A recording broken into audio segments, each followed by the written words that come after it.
Kita beralih ke informasi lainnya, pemirsa. Kementerian Perindustrian mengungkapkan kebutuhan investasi untuk mewujudkan dekarbonisasi sektor industri hingga tahun 2030 mencapai 5.000 triliun rupiah. Hal ini guna mendukung percepatan industri hijau di tanah air. Wakil Menteri Perindustrian Faisal Riza mencatat dibutuhkan investasi hijau sebesar 5.000 triliun rupiah yang mendukung dekarbonisasi industri.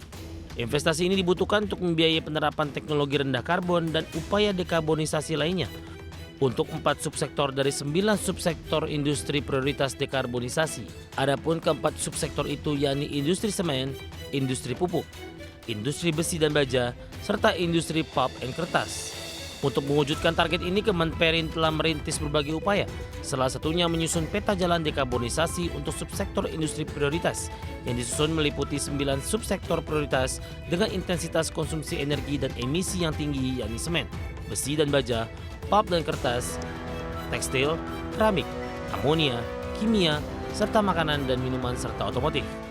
Yang pertama, menyusun peta jalan dekarbonisasi untuk subsektor industri prioritas.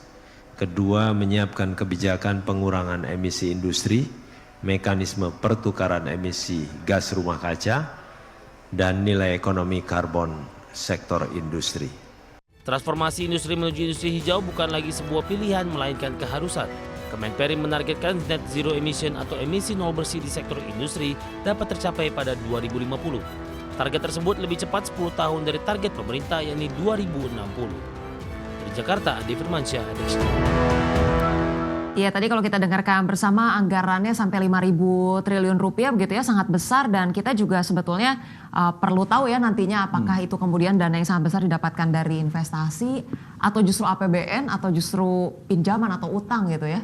Ya, karena memang 5.000 triliun bukan angka yang kecil karena dibutuhkan untuk adaptasi teknologi untuk kemudian rendah karbon, dan ini memang membutuhkan biaya yang mahal. Dan juga pemerintah menyatakan bahwa industri harus berperan penting dalam mewujudkan net zero emissions, dan ini harus dimulai dari industri karena memang ini menjadi salah satu aktivitas ekonomi yang turut menyumbang karbon paling tinggi. Jadi kita lihat nanti seperti apa realisasinya ya. Iya betul, dan kita nantikan supaya bagaimana koordinasi antara pemerintah pusat dan juga pemerintah daerah bisa berjalan dengan baik, karena investasi ketika gencar pun kalau misalnya kolaborasi antara pemerintah pusat dan daerah tidak maksimal ya takutnya implementasinya kurang baik juga gitu ya.